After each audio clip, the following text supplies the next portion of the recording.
Rome was a late bloomer. If we could go back in time to the Rome of about 1000 BC, we would find little to rival the great Near Eastern civilizations of the fourth millennium, that is, the period between 4000 and 3000 BC or BCE. Rome had a great location to become a major center for trade and communication. Italy looks like a long boot, and running down its spine are the Apennine Mountains, which can rise up as high as 10,000 feet in the north-central part of the country. Much of the eastern coast can be inhospitable to ships, and therefore also to trade, due to the rocky and mountainous areas. You have to go up to Ancona and Venice in the northeast arc of Italy, or down to Bari further south to find good eastern harbors. And that's one of the reasons why these areas became so important. In southern Italy, the Apennines split into two mountain ranges, one giving out in the heel of Italy and the other ending near the toe. So a great deal of trade and urban development was forced by the configuration of the land to center around western Italy. The period of time when a cultural group known as the Villanovans were arriving from Central Europe, when Greeks were colonizing the southern part of Italy, and when Rome was beginning to grow, is known as the geometric period. And it lasted from approximately 1000 BCE to around 675 BCE. The Romans belonged to a group of people who had made settlements around the area of Rome at a number of sites. They were known as the Latins, or the Latial culture, Latial, Latial culture, to archaeologists. And the general area of their tribal affiliation is known as Latium. North of the Romans, well north of them, and the broader area of Latium, there were also vast resources of metal that became increasingly exploited after 1000 BCE. And south of Rome, there were good harbors and fertile lands which could allow settlers.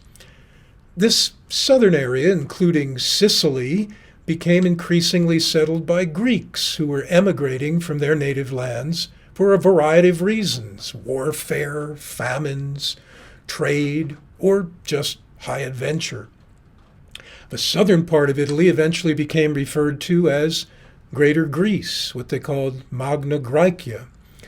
So populous were its new settlers.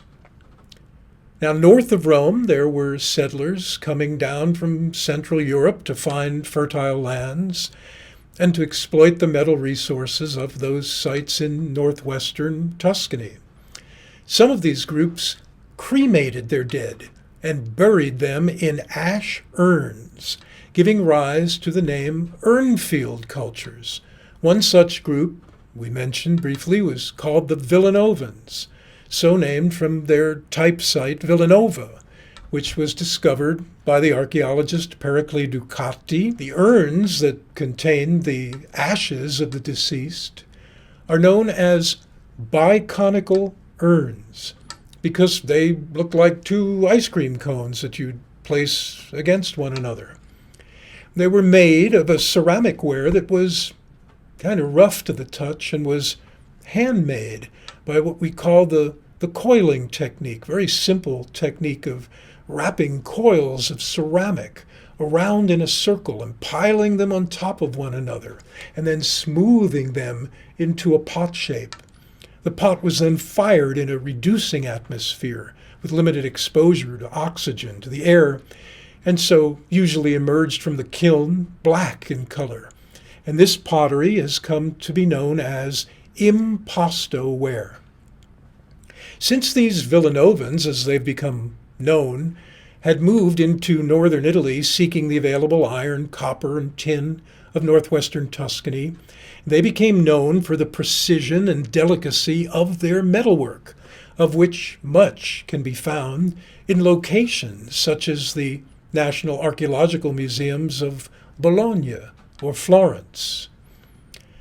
The Villanovans were fond of making helmets and pottery with a special kind of S-curve known as an ogee, O-G-E-E, which is basically a concave arc flowing into a convex arc. This is also characteristic of a good deal of pottery found in early Iron Age cultures in Central Europe, where our Villanovans appear to have come from. This particular helmet has projecting circular metal tubes on it, which probably were intended to hold plumes. Among the Villanovan sculptures at Florence is this, curious piece, possibly one of the first examples we have in the Iron Age Italy of a storytelling scene, or possibly even a scene from myth, or it might be simply what we call an apotropaic, something that's used to ward off evil spirits. It consists of two beast-headed figures, a male and a female, about to have intercourse. They are chained together, but it's not clear if the chain is a functional part of whatever these figures belong to, or if it had actual significance as part of the group. The figures are simple, even primitive, in that they are reduced to geometric abstract forms without a detailed anatomy. Such sculptures sometimes have legs that look like a two-pronged dinner fork. The female anatomy is simply rendered. The faces have little detail, have only gashes for eyes and mouths. Torsos are geometric, and the treatment of the arms is often undisciplined and sometimes wild. The Villanovan culture is also known for burying its dead in two types of tombs. The simplest is commonly referred to as a Pozzo tomb, which is shaped like a well, Pozzo in Italian. But sometimes the dead are buried in more elaborate stone chests that have coverings or lids to them. In Latium, various Latin tribes had settled. The greatly rolling hills of Rome and the adjacent Tiber River provided an excellent attraction for Latin tribes. Recent excavations on the Capitoline Hill have shown occupants who made bronze artifacts and built simple homes from as early as 2000 BC. But close to 1000 BC, a group of Latins may have arrived and begun to settle in the hills. Remains of simple, oval huts have been found on the Palatine Hill in Rome.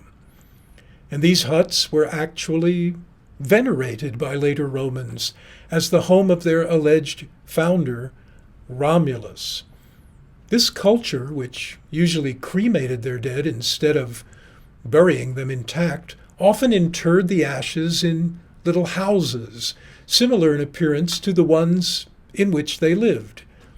These hut urns, as they're called, might be placed in a large jar, called a dolium, along with other objects such as miniature vases, and these would provide essentials that one would need for domestic life in the afterworld. The hut urns show that the early Iron Age Romans lived in hip-roofed houses with a central ridgepole. They had hearths within some of the little houses. And some of these areas could reach 8 to 10 meters across. That might be one house. Some of the Palatine cuttings suggest that there may have been animal pens around the huts, and even verandas or front porches.